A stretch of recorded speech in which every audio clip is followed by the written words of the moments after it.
Thank you very much. Hi, Mom. Happy Mother's Day. And happy Mother's Day to all of the mothers here today.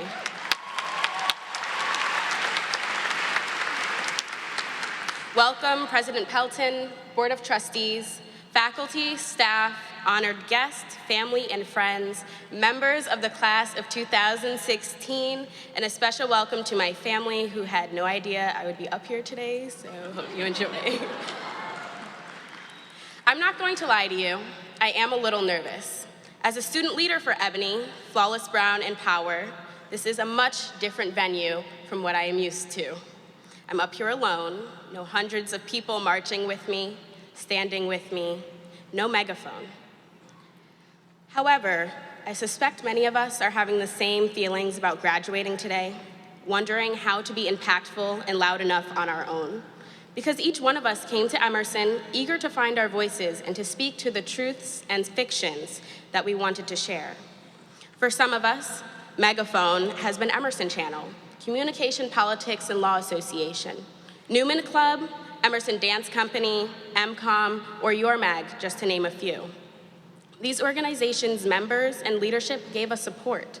They provided us with a platform that ensured our work would be seen and our voices heard. Emerson has helped us answer questions about who we are and what we want to do with our lives and our careers. Our peers, friends, mentors, and instructors helped us answer questions about telling stories and honing our craft. But now, as I'm sure many of us are thinking, we're about to embark on the post-grad years. So now there is a new question ahead of us. What in the world are we supposed to do with that? When I sat down to write this speech, I spent so much time trying to help us all answer that question. I wanted to be uplifting. I wanted to end us on a good note, be inspired to collaborate, create great work, leave our mark, etc. And in a somewhat cliche lapse of judgment, I thought to myself, I'll find a quote from one of the greatest filmmakers of all time and go from there. But as I scrolled through the Google search results and poured through pages of quotations, I found myself repeatedly hitting next or turning the page. I'm still not entirely sure what I was expecting the search to provide me with, but I think I was subconsciously looking for wise words from those who are often unheard. Whether it be a Muslim woman, a Black man, a trans-identified person, an Asian woman, or a person who is Latinx, I was stuck. I wanted to share a quote from one of the greatest.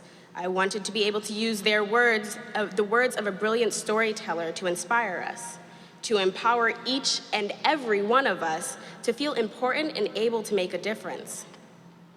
We're halfway into the speech now, so clearly I opted against the quote for an opener, but it was because while sharing one of their quotes would have been relevant to most of us, the list was #whiter than the Oscars. And after all the walkouts, meetings, and demonstrations that we've done at Emerson, I knew I could not leave us with that. I wanted and needed to take this opportunity to give someone else a turn in the center. Coppola, Spielberg, and Hitchcock are amazing, but I needed you all to hear a new voice. So here I stand in front of all of my beautifully talented and intelligent classmates and faculty with no megaphone, hoping this message still lands. Class of 2016, we have found our homes at Emerson. Somewhere, each of us has found at least one. Personally, my homes were within Flawless Brown, with Ebony, and within the offices of Professor Miranda Banks, Amissa Miller, and staff member Taikisha Morgan. These women consistently encouraged me to find and use my voice.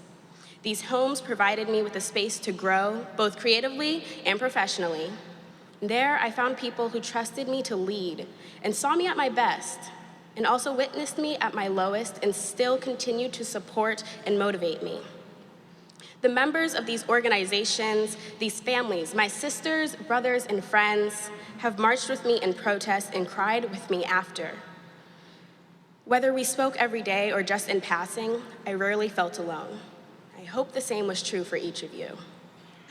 The truth is, we have given this school and these organizations more of our time than we are probably ready to admit, but we did so with that strong sense of Emerson pride, that pink tutu that comes out during orientation. In the time we have been students here at Emerson, real-world adults, media makers with our dream jobs, we're tasked with speaking on countless significant and thought-provoking events, such as our upcoming presidential election, the legalization of marriage equality in America, the civil war in Syria, the Boston Marathon bombing, the Black Lives Matter movement, and so much more, even the Red Sox winning the World Series. Every day, millions of people check in to hear what they should know through newspapers, phones, social media, radio, and television. Their mindset and frame of reference is heavily influenced, and some might even say skewed, by what those creators have to say. As we all know, some in the media entertainment industry are making tireless strides in creating better representation of us all. As graduates of one of the leading arts and communication schools, we cannot stand idly by. The degrees that we are receiving today, they signify that our turn is approaching.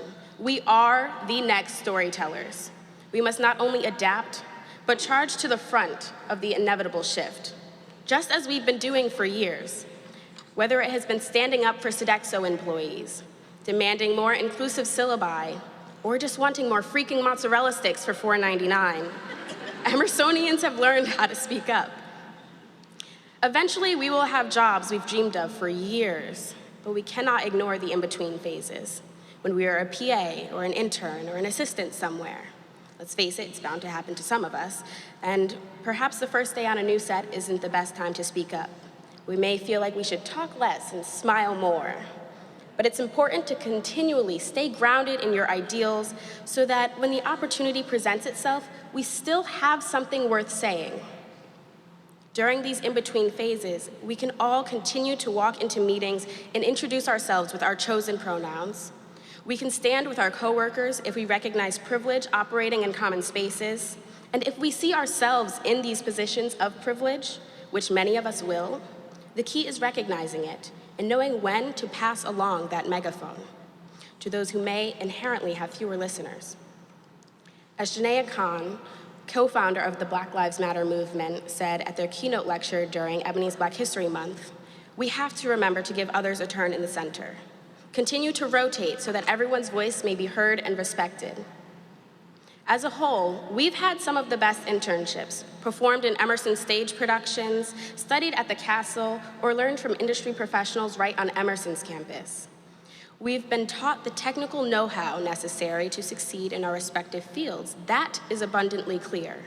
However, we have also gained the intellectual capacity to understand our role as storytellers of our local and global communities, and we have and will continue to bear witness to our peers whose voices have created real and tangible change right on campus and beyond. Please, use Flawless Brown, Ebony, Eagle, Amigos, Asia, and Habibis as examples of the potential that we all have. These groups and organizations continuously use their voices to advocate for themselves and others. Recognizing their intersectionalities, they have worked and stood together to demand the change that they so rightly deserved. In the moment, it often felt like there was strength in numbers and numbers alone. But I really need them and everyone here to realize that it was truly the persistence of each person individually and the allies who supported them that made the difference.